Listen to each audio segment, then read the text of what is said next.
Sir सबसे पहले mission 50 की तरफ से सर आपको बहुत बहुत बधाई सर। धन्यवाद। सर हम लोग अभी मिशन 50 की तरफ से सभी टीम हम लोग आपके पास सबसे पहले पहुंचे हैं। जो पिछला जो एक्सपीरियंस है जो आप अपने तरफ से सर बता सकते हैं किसी भी स्टूडेंट का जो लंबा जर्नी होता है किस तरीके से स्टूडेंट लोग बहुत सारे प्रिपरेशन करते हैं उसके बाद बहुत सारी उसकी परेशानी आती है उसके बारे में सर आप कुछ बताइए।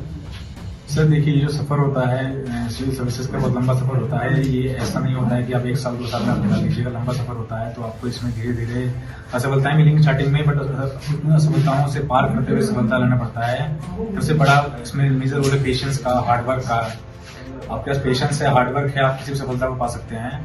जरूरी नहीं है कि आप 1 साल में सफलता पा लीजिएगा, फिर 5 साल लग जाएगा, 6 साल लग जाएगा, बट ये जरूर है कि आपको सफलता जरूर मिलेगी। अच्छा सर, ये की पॉइंट बताइए सर। बहुत सारे स्टूडेंट हैं कि अभी धीरे धीरे प्रीलिम्स का भी ये बहुत टफ हो गया है, तो सर उसको क्रैक करने का सबसे अच्छा तरीका क्या हो सकता है? क्या बेसिक पॉइंट हो सकते हैं जो स्टूडेंट अच्छे तरीका से उसको करके प्रीलिम्स के लिए फिर आगे देखा? क्योंकि पहले मेंस मानी इजी होता था, तो प्रीलिम्स में लोग अभी ज्यादा ये अटक रहे हैं, तो उसकी सर ऐसे पर भी कुछ आप बताइए सर। प्रीलिम्स के लिए जो सबसे मेन स्ट्रेटेजी है वो प्रीवियस ईयर है।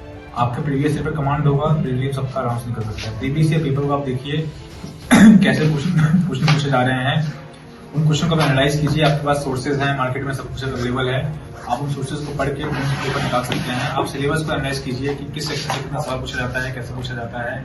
हिस्ट्री के 30 सवाल होते हैं, बिहार स्पेशल के 30 सवाल होते हैं, करंट अफेयर के 30 सवाल होते हैं, तो उसी हिसाब से स्ट्रेटेजी बना के उन सब चीजों को पढ़ना है। फैक्चुअल ज्यादा पूछते हैं प्रीलिम्स में, बाकी सिलेबस आपको स्टिक करना है कि सिलेबस जो है वही सिलेबस के हिसाब से पढ़ाई करनी है। सिलेबस के बाहर नहीं जाना है ना, सिलेबस से कम पढ़ना है।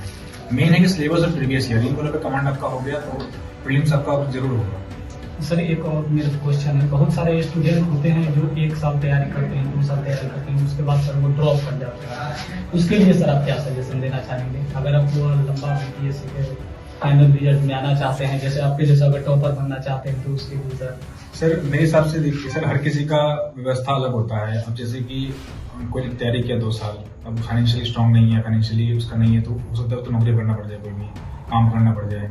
और किसी के पास अगर फाइनेंशियली स्ट्रांग है, उसके पास वैसे भी दिक्कत नहीं है फाइनेंशियल की, तो वो 5 साल 6 साल तैयारी कर सकता है। तो सबका अपना अपना पारिवारिक और आपका वो पर्सनल इश्यू होता है। वो अगर आप 6 साल तैयारी कर रहे हैं तो आप ये भी देखिए कि 6 साल क्यों लग रहा है, हमें कहाँ कमी रह गई है। कमी जैसे कहीं है तभी सफलता रुक रहा है। जैसे कि अब एक बात ये भी है कि सिर्फ मेहनत से काम नहीं चलेगा, आपको मेहनत के साथ साथ स्मार्ट स्टडी करना पड़ेगा। मेहनत को जरूर करता है, 12 घंटे पढ़ने की जरूरत नहीं है। आप पढ़ाई अगर 6 घंटे भी कर रहे हैं, लेकिन आप ये जरूरी है कि 6 घंटे पढ़ाई कर कैसे रहे हैं आप। वो 6 घंटे पढ़ाई पूरे मन से, पूरे लगन से, सब कुछ त्याग के पढ़ाई करनी पड़ेगी आपको। तो स्मार्ट हार्डवर्क अब करना पड़ेगा। सर मेंस के लिए की पॉइंट बताइए, जो सबसे इम्पोर्टेंट की पॉइंट क्या हो सकता है? सर मेंस के लिए जो सबसे बड़ा चीज है वो है पहले प्रीवियस ईयर पेपर। कोई भी एग्जाम हो, चाहे आपका बीपीएससी हो, यूपीएससी हो, कोई भी एग्जाम हो, सबसे बड़ा फैक्टर जो होता है किसी एग्जाम का वो होता है प्रीवियस ईयर। आप पेपर देखिए, पेपर कैसा पूछा जा रहा है, आप फिर उनका सवाल उनका जवाब आपको मिल जाएगा। और अभी थोड़ा सा पैटर्न चेंज हुआ है बीपीएससी का, थोड़ा सा इसमें उन्होंने और एग्जॉस्टिव सिलेबस आ गया है। तो अब जरूरत है थोड़ा और डाइवर्स पढ़ने की। प्रीवियस ईयर के साथ साथ आप हर मंथली करंट अफेयर किसी भी मैगजीन का, किसी भी इंस्टीट्यूट का, और आपको करंट अफेयर हिस्ट्री का और वास्ट पढ़ना पड़ेगा आपको। तो थोड़ा सा आंसर राइटिंग पे फोकस करना होगा, बट आंसर राइटिंग से पहले आपको कंटेंट बनाना पड़ेगा। कंटेंट आपका तैयार रहेगा तो आंसर जरूर लिख पाइएगा। सर एसे राइटिंग के बारे में क्या कुछ आप अपना एक्सपीरियंस सर बताइए? हम जो बीपीएससी हम दिए थे उसमें ऐसा नहीं था, लेकिन यूपीएससी में ऐसे जरूर एक बार लिखे हैं।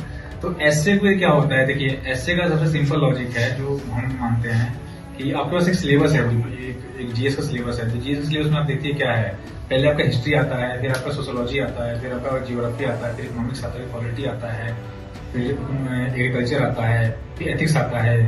तो आप कोई भी टॉपिक होता है ऐसे का, उसको आप जीएस के सिलेबस के थ्रू ले जाइए।